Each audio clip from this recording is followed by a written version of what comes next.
हम अपना mock test देखेंगे अपनी बीएससी नर्सिंग, जीएनएम और पैरामेडिकल के लिए। ठीक है, तो आज हम सारे सब्जेक्ट के जो क्वेश्चन देखेंगे इसमें मॉक टेस्ट से रिलेटेड और उसके आंसर देखेंगे। ठीक है, तो आइए चलिए स्टार्ट करते हैं अपनी वीडियो को। तो हम सबसे पहले जो अपना टेस्ट देखेंगे उसमें जो हमारा सबसे पहला जो सेक्शन वाइज जो है सब कुछ डिवाइड है और सेक्शन वाइज आपके क्वेश्चन भी हैं। तो सेक्शन ए में जो है आपके साइंस से रिलेटेड क्वेश्चन है। तो पहला जो क्वेश्चन है वो ये है कि which part of the brain control respiration, यानी कि ब्रेन का कौन सा भाग जो है वो कंट्रोल करता है आपके रेस्पिरेशन को। सेरिब्रम, सेरिबेलम, मेडुला ऑब्लिंगेटा या फिर थैलेमस। तो कौन जो है वो रेस्पिरेशन को कंट्रोल करता है? तो आपका जो करेक्ट आंसर है वो है आपका मेडुला ऑब्लिंगेटा। ठीक है, आइए चलते अपने नेक्स्ट क्वेश्चन पे। हमारा जो नेक्स्ट क्वेश्चन है वो ये है कि the enzyme that initiates carbohydrate digestion in mouth is, यानी कि वो कौन सा जो एंजाइम है जो इनिशिएट करता है कार्बोहाइड्रेट की डाइजेशन को माउथ में। लाइपेज है, पेप्सिन है, एमाइलेज है या फिर रेनिन है। तो आपका जो करेक्ट आंसर है वो है एमाइलेज। ठीक है, आइए चलते अपने नेक्स्ट क्वेश्चन पे। हमारा जो नेक्स्ट क्वेश्चन है वो ये है कि the value of gravitational acceleration g on the moon is approximately, यानी कि जो ग्रेविटेशनल एक्सेलरेशन है यानी कि g जो है स्मॉल, उसका जो मून पे वैल्यू होती है वो कितनी होती है? 1.6 मीटर पर सेकेंड स्क्वायर होती है, 9.8 मीटर पर सेकेंड स्क्वायर होती है, 6.67 मीटर पर सेकेंड स्क्वायर होती है या फिर 3.7 मीटर पर सेकेंड स्क्वायर होती है। तो आपका जो करेक्ट आंसर है वो है आपका 1.6 मीटर पर सेकेंड स्क्वायर। ठीक है, ये जो है वैल्यू होती है। आइए चलते अपने नेक्स्ट क्वेश्चन पे। हमारा जो नेक्स्ट क्वेश्चन है वो ये है कि what is the oxidation state of phosphorus in H3PO4। H3PO4 में आपको ऑक्सीडेशन स्टेट बताना है फास्फोरस का।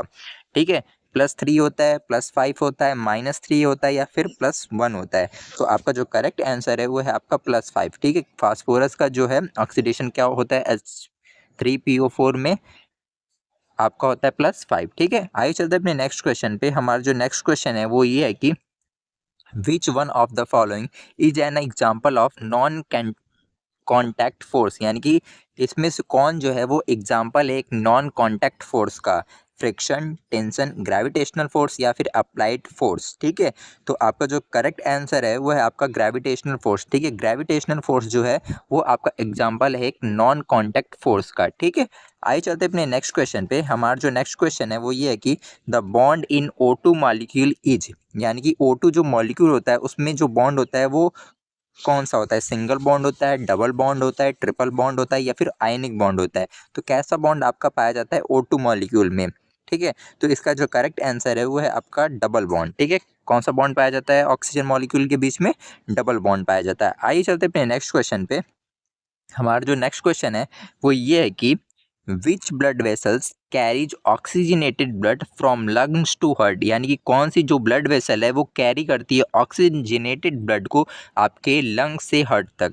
पल्मोनरी आर्टरी है या फिर अरोटा है या फिर पल्मोनरी वेन है या फिर वेना कावा है? ठीक है, तो आपका जो करेक्ट आंसर है वो है आपका पल्मोनरी वेन। ठीक है, पल्मोनरी वेन जो होती है वो कैरी करती है आपके ऑक्सीजनेटेड ब्लड को लंग से हार्ट तक ले जाने में। ठीक है, आइए चलते अपने नेक्स्ट क्वेश्चन पे।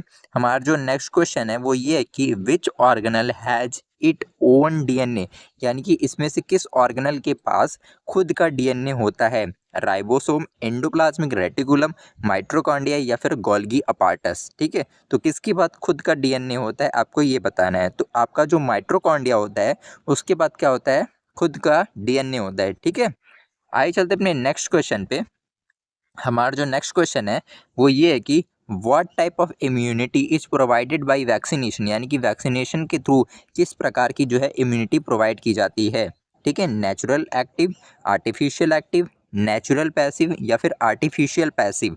तो आपका जो करेक्ट आंसर है वो है आपका आर्टिफिशियल एक्टिव इम्यूनिटी जो है वैक्सीनेशन के थ्रू जो है प्रोवाइड की जाती है। ठीक है, आइए चलते अपने नेक्स्ट क्वेश्चन पे। हमारा जो नेक्स्ट क्वेश्चन है वो ये है कि which is a basic oxide, यानी कि इनमें से कौन सा जो है एक बेसिक ऑक्साइड है आपका? CO2, SO2, Na2O या फिर NO? ठीक है, तो आपको क्या बताना है? बेसिक ऑक्साइड बताना है। तो यहाँ पे आपका जो Na2O, यानी कि आपका जो ऑप्शन नंबर सी है वो करेक्ट आंसर है इस क्वेश्चन का। ठीक है, आइए चलते अपने नेक्स्ट क्वेश्चन पे। हमारा जो नेक्स्ट क्वेश्चन है वो ये है कि the number of covalent bond in methane यानी CH4 में आपको कोवैलेंट बॉन्ड कितने होते हैं ये बताना है। 2 होते हैं, 3 होते हैं, 4 होते हैं या फिर 5 होते हैं। तो आपका जो करेक्ट आंसर है वो है आपका 4। ठीक है, तो कितने कोवैलेंट बॉन्ड आपका पाए जाते हैं मीथेन में? 4 कोवैलेंट बॉन्ड आपके पाए जाते हैं मीथेन में, CH4 में। ठीक है, आइए चलते अपने नेक्स्ट क्वेश्चन पे। हमारा जो नेक्स्ट क्वेश्चन है वो ये है कि what happens to a planet what happens to a plant cell in hypertonic solution यानी कि क्या होगा जब एक प्लांट सेल जो है एक हाइपरटोनिक जो सोल्यूशन होता है उसमें रखा जाए तो क्या होगा। ठीक है, वो स्वेल कर जाएगी, ब्रस्ट कर जाएगी, प्लाज्मोलाइसिस हो जाएगा या फिर बिकम्स टर्जिड हो जाएगी। ठीक है, तो इसका जो करेक्ट आंसर है वो है आपका प्लाज्मोलाइसिस। क्या हो जाएगा उसका? प्लाज्मोलाइसिस हो जाएगा। ठीक है, एक हाइपरटोनिक सॉल्यूशन में अगर किसी प्लांट सेल को रखा जाए या प्लांट से अगर किसी हाइपरटोनिक सॉल्यूशन में हो तो उसका क्या हो जाएगा? प्लाज्मोलाइसिस। ठीक है, आइए चलते अपने नेक्स्ट क्वेश्चन पे। हमारा जो नेक्स्ट क्वेश्चन है वो ये है कि which wave is used in ultrasound यानी कि अल्ट्रासाउंड में किस वेव का यूज किया जाता है? इंफ्रारेड, एक्सरेज, रेडियो या फिर हाई फ्रिक्वेंसी साउंड। तो किस वेव का यूज किया जाता है आपके अल्ट्रासाउंड प्रोसीजर में? तो अल्ट्रासाउंड का जो प्रोसीजर होता है उसमें आपका हाई फ्रिक्वेंसी साउंड का यूज किया जाता है एज अ वेव। ठीक है, आइए चलते अपने नेक्स्ट क्वेश्चन पे। हमारा जो नेक्स्ट क्वेश्चन है वो ये है कि the most stable electron configuration is of. ठीक है, तो आपका सबसे स्टेबल इलेक्ट्रॉन कॉन्फ़िगरेशन किसका होता है? सोडियम का होता है, नियॉन का होता है, मैग्नीशियम का होता है या फिर ऑक्सीजन का होता है? तो आपका जो करेक्ट आंसर है वो है आपका नियॉन। ठीक है, यानी कि आपका जो ऑप्शन नंबर बी है वो करेक्ट आंसर है इस क्वेश्चन का। आइए चलते अपने नेक्स्ट क्वेश्चन पे। हमारा जो नेक्स्ट क्वेश्चन है वो ये है कि which hormone is responsible for milk ejection. ठीक है, यानी कि कौन सा जो हार्मोन है वो मिल्क इजेक्शन के लिए जिम्मेदार होता है? एस्ट्रोजन, प्रोजेस्टेरोन, प्रोलैक्टिन या फिर ऑक्सीटोसिन। तो आपका जो करेक्ट आंसर है वो है आपका ऑक्सीटोसिन। ऑक्सीटोसिन जो है रिस्पॉन्सिबल होता है आपके मिल्क इजेक्शन में। ठीक है, आइए चलते हैं अपने नेक्स्ट क्वेश्चन पे।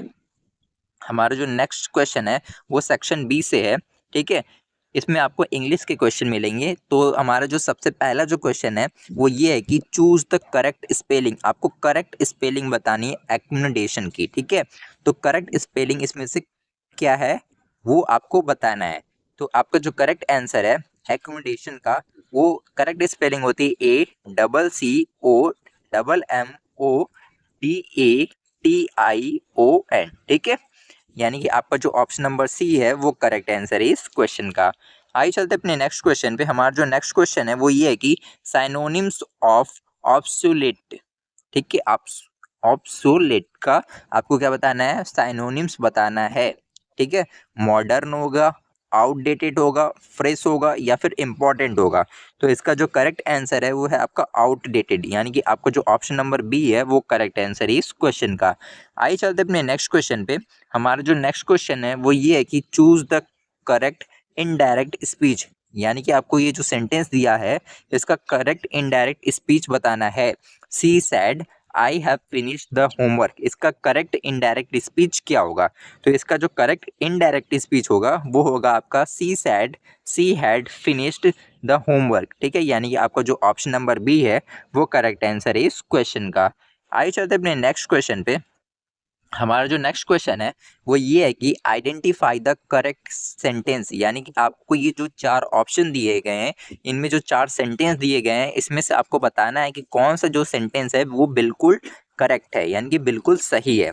तो आपका जो ऑप्शन नंबर सी है ही एंड आई आर फ्रेंड्स, ये जो सेंटेंस है वो आपका करेक्ट सेंटेंस है। ठीक है, आइए चलते अपने नेक्स्ट क्वेश्चन पे। हमारा जो नेक्स्ट क्वेश्चन है वो फिलिंग द ब्लैंक है। ठीक है, आपको फिलिंग द ब्लैंक का ये क्वेश्चन दिया गया है। He went to the market dash buying food, यहाँ पे क्या फिल होगा आपको ये बताना है। फॉर होगा, एट होगा, टू होगा या फिर बाई फिल होगा। तो आपका जो करेक्ट आंसर यहाँ फिल होगा वो होगा फॉर। ठीक है, he went to the market for buying fruits. ठीक है, आइए चलते अपने नेक्स्ट क्वेश्चन पे। हमारा जो नेक्स्ट क्वेश्चन है वो सेक्शन सी का, उसमें नर्सिंग एप्टीट्यूड और जीके के क्वेश्चन है। ठीक है आपके, तो आपका जो सबसे पहला जो क्वेश्चन है वो ये है कि व्हाट इज द 25% ऑफ 480, यानी कि 480 का 25% कितना होगा। ठीक है, तो अगर आप इसको जब सॉल्व करेंगे तो आपका जो करेक्ट आंसर आएगा वो आएगा 120। ठीक है, 25% कितना होगा, 120 होगा। आइए चलते अपने नेक्स्ट क्वेश्चन पे। हमारा जो नेक्स्ट क्वेश्चन है वो ये है कि if the perimeter of a square is 64 centimetre, what is the length of one side. यानी कि किसी पेरीमीटर जो है, पेरीमीटर ऑफ अ स्क्वायर, यानी कि एक स्क्वायर का जो पेरीमीटर है उसका 64 सेंटीमीटर का है, तो उसका लेंथ एक साइड का कितना होगा, 16 सेंटीमीटर या फिर 8 सेंटीमीटर या फिर 32 सेंटीमीटर या फिर 20 सेंटीमीटर। तो आपका जो करेक्ट आंसर है वो है आपका 16 सेंटीमीटर। ठीक है, एक साइड का लेंथ कितना होगा, आपका 16 सेंटीमीटर होगा। आइए चलते अपने नेक्स्ट क्वेश्चन पे। हमारा जो नेक्स्ट क्वेश्चन है वो ये है कि who is the current director of general of WHO। यानी कि आपको डायरेक्टर जनरल बताना है WHO का एज 25। ठीक है, 2025 के अकॉर्डिंग। तो इसमें से जो है करंट में जो कौन है आपके जनरल डायरेक्टर WHO के। ठीक है, मार्गरेट चैन है या फिर टेड्रस एब्डेनोम है या फिर बैन की मून है या फिर ग्रो हार्लेम है। तो आपका जो करेक्ट आंसर है वो है आपका ऑप्शन नंबर बी। ठीक है, ऑप्शन नंबर बी। ठीक है, टेड्रस एडहेनोम, ये जो है जनरल डायरेक्टर है आपके WHO के। ठीक है, आइए चलते अपने नेक्स्ट क्वेश्चन पे। हमारा जो नेक्स्ट क्वेश्चन है वो ये कि which country is the largest producer of milk. यानी कि कौन सी जो कंट्री है वो लार्जेस्ट प्रोड्यूसर है आपके मिल्क की, USA, ब्राज़ील, इंडिया या फिर चाइना। तो आपका जो करेक्ट आंसर है वो है आपका इंडिया। ठीक है, इंडिया जो है लार्जेस्ट प्रोड्यूसर है किसका, मिल्क का। आइए चलते अपने नेक्स्ट क्वेश्चन पे। हमारा जो नेक्स्ट क्वेश्चन है वो ये है कि the largest endocrine gland in the human body is. यानी कि लार्जेस्ट इंडोक्राइन ग्लैंड आपको बताना है ह्यूमन बॉडी में कौन सी होती है, पिट्यूटरी होती है, एड्रिनल होती है, थायराइड होती है या फिर पैंक्रियाज होता है। तो आपका जो करेक्ट आंसर है वो है थायराइड। ठीक है, इंडोक्राइन ग्लैंड कौन सी लार्जेस्ट होती है, वो होती है थायराइड। ठीक है, यानी कि आपका जो ऑप्शन नंबर सी है वो करेक्ट आंसर ही है इस क्वेश्चन का। तो आज के लिए इतना ही। अगर आपको हमारी वीडियो पसंद आई हो तो हमारे वीडियो को लाइक और हमारे चैनल को सब्सक्राइब कर लें। साथ ही साथ इस वीडियो का जो PDF है वो आपको टेलीग्राम पे मिल जाएगा, जिसकी लिंक आपको डिस्क्रिप्शन में मिल जाएगी। तो आप जो है इसे टेलीग्राम से जाके डाउनलोड कर सकते हैं और हमारे टेलीग्राम चैनल को ज्वाइन कर सकते हैं, जिससे कि आपको जो है आगे भी चल के ऐसे PDF मिलते रहें। Thank you.